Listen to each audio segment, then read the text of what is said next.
How you doing, groovy honey bunches? I'm back and we're doing a video which is hearty vegan meal prep. And I have to say, what is the point of doing meal prep if you don't make things that are hearty? Because then you just end up having a cooking sesh, everything goes within 24 hours and it feels like a lot of effort for not much reprieve later in the week. So we're doing hearty things today. Rosemary roast veggies, African sweet potato stew, a new recipe of mine, wholemeal pizza pinwheels, and some salted caramel and almond butter truffles.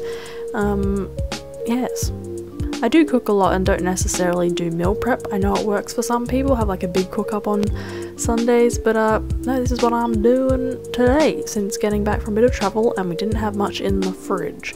So I made Tony Okamoto's African sweet potato stew while listening to a podcast with her in it from the Chick Peeps podcast. You should definitely check that out if you haven't heard of it. I got her new cookbook like with Christmas and I'm looking forward to cooler weather to get lots of use out of it. It's like the easiest recipes ever, just chucking things in a slow cooker and pressing the on button, then going to sleep or just going to work, whatever, and coming back. Deliciousness. This was like a peanut butter, bean and sweet potato thing. It was very delicious. It was hearty, super filling, and like the good filling where you're not stuffed, you're just full. It's great.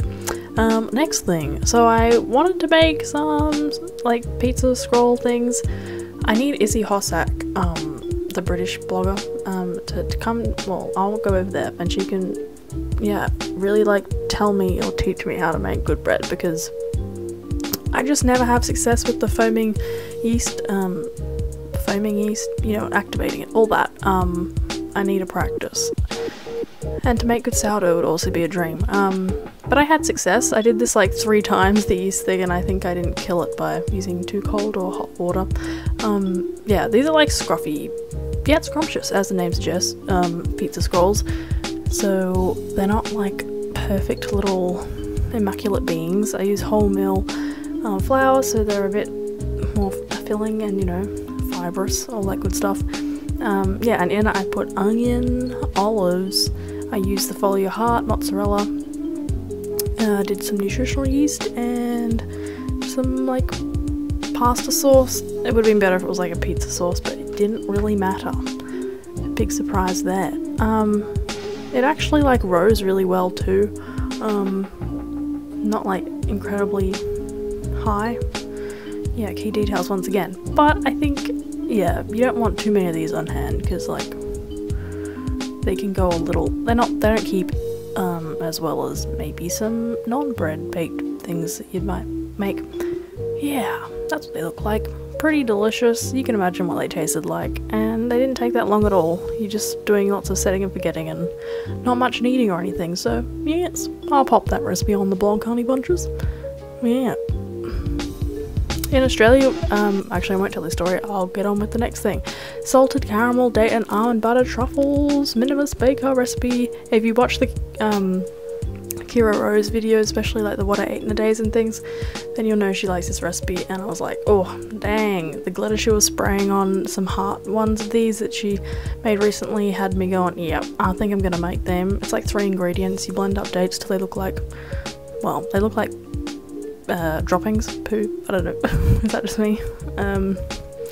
With a little bit of salt, and then you plonk on some peanut butter. I didn't have that, so I was going to use some of almond butter, and it was very drizzly, so it sort of drizzled around the tops of them, as you can see, and then you put them in the freezer so they're hard. Meanwhile, melting some chocolate with some coconut oil. I melted way too much chocolate, classic me, over a double broiler on low heat. Set and forget until magic happens, and then you just dip with a fork and plonk on the cool tray, I recommend, but then they just like set straight away and they don't, you know, have a ball but then also have like a base to them. Yeah, I sprinkled some more, I used Himalayan salt which worked well, and holy moly, so good. It's so satisfying having something in the freezer which is actually filling too, you know, not something you need like 3 of to be satisfied. These are like dense little balls of wonderfulness.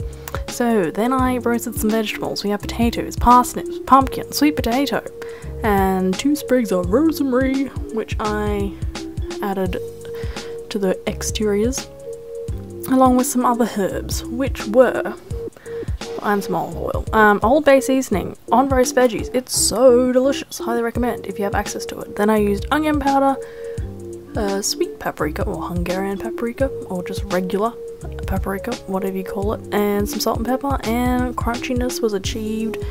Goodness, they were good.